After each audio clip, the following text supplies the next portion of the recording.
I'm here at West London's Gfinity Arena, where 64 of the world's best FIFA players are here for the final FUT FIFA Ultimate Team Champions Cup of the season. They're in here, so let's follow me and see what's going on. And these players have qualified out of 20 million competitive gamers, big money prizes, global series ranking points, all en route to the pinnacle of this competition, which is the E-World Cup Grand Final in August.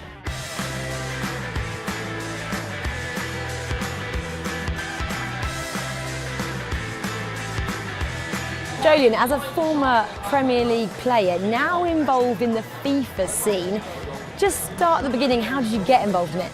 I've always played FIFA, loved to play as it's grew globally, and obviously online you've been able to play anyone across the world. Obviously the platforms have got bigger and everything's just expanded. When you started playing, were you and your team? No, I think my highest rating was 82, 83 even, but I wanted to win, and no one has an 83 rated defender if you want to win.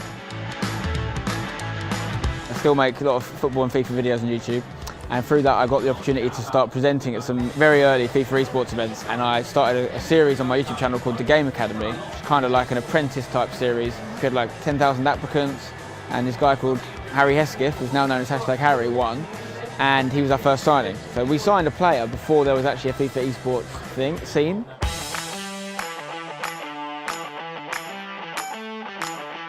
Boys, just explain what it's like to be a professional esports player. It's a bit weird because, I mean, in my Tinder bio, I have professional athlete instead of professional esport player. I don't think esport players hit mainstream yet. It is a bit weird being a professional esports player, but something that many regard as a hobby. Having it as a career is always a good opportunity to have. What do your family think of it?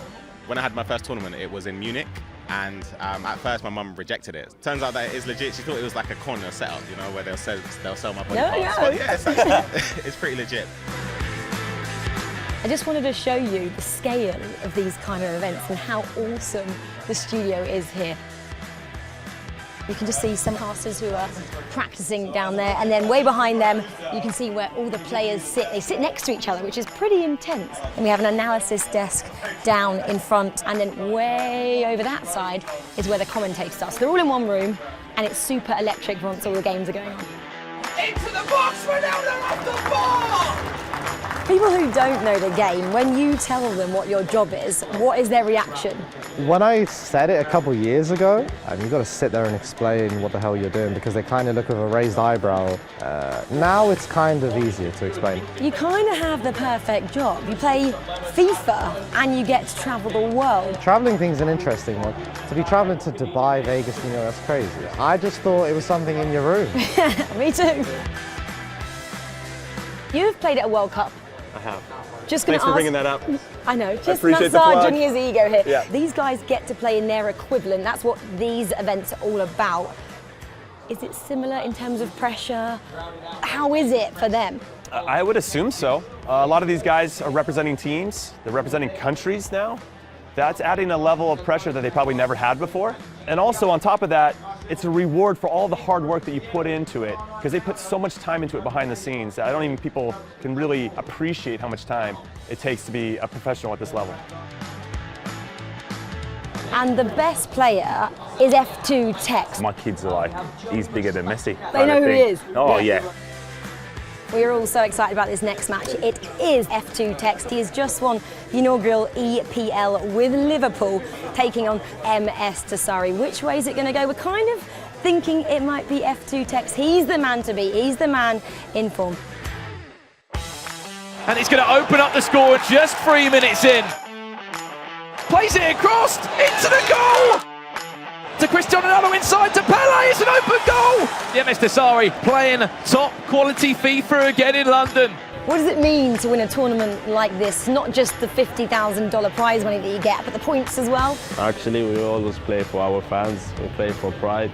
So whenever we are in tournaments, we want to win it. So let's say this is a gift for you guys.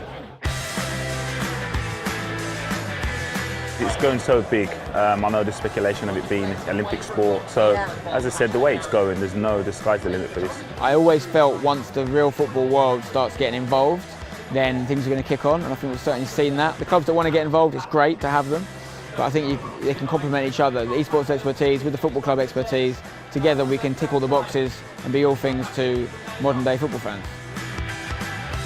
There is an element of fighting for respect, that we deserve a voice, that what we do is important to us and to a large swath of people. And as long as we continue to do the right things, we're going to be a major force moving forward, and I can see it here with FIFA esports.